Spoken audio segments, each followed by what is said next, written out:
In the heart of the unforgiving Kalahari Desert, where the golden sands meet the endless blue of the African sky, a legend was born. It's a story that challenges everything we thought we knew about the king of beasts. We are often told that lions are cold-blooded killers, governed only by the laws of hunger and territory. But what if a lion could remember the hands that saved it? What if a 300-pound apex predator could offer the softest, most genuine embrace a human has ever known?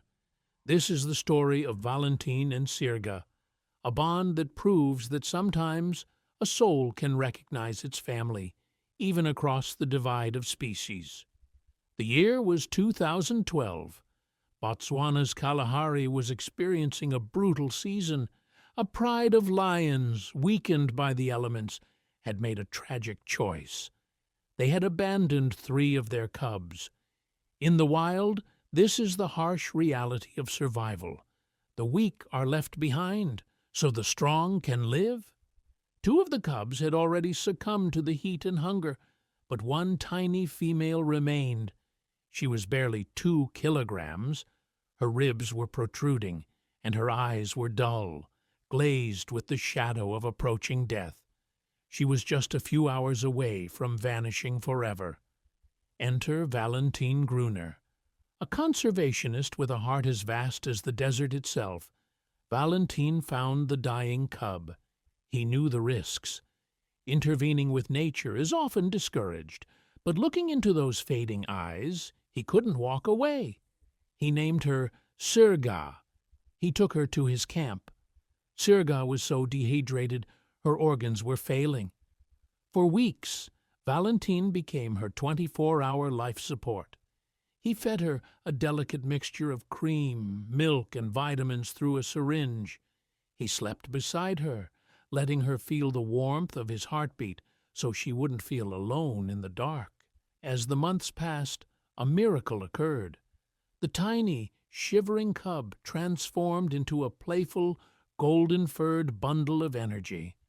But Valentin made a pivotal decision that would define their lives. He didn't want Sirga to be a pet. He wanted Sirga to be a queen. He wanted her to be a lion. But there was a problem. Sirga had no pride to teach her how to survive. She had no mother to show her how to stalk prey in the tall grass. So Valentin decided he would become her pride. He would become her teacher. Every day Valentin and Sirga would walk for miles through the bush.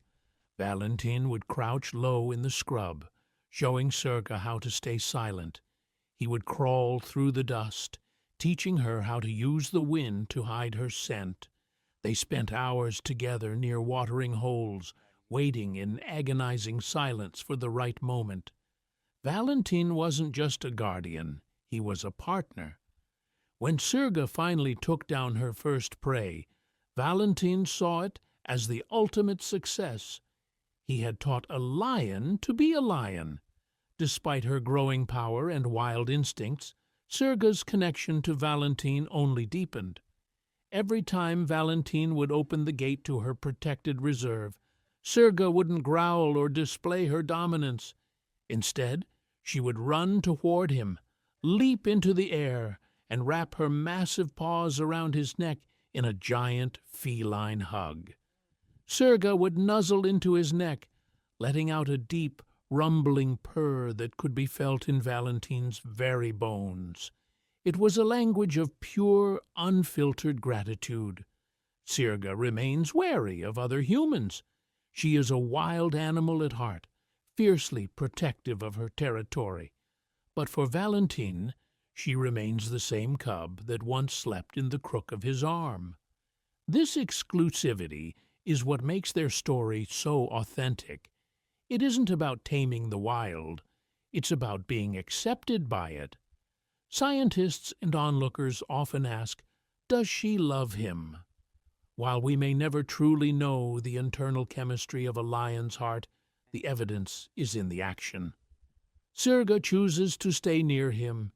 She chooses to offer her affection.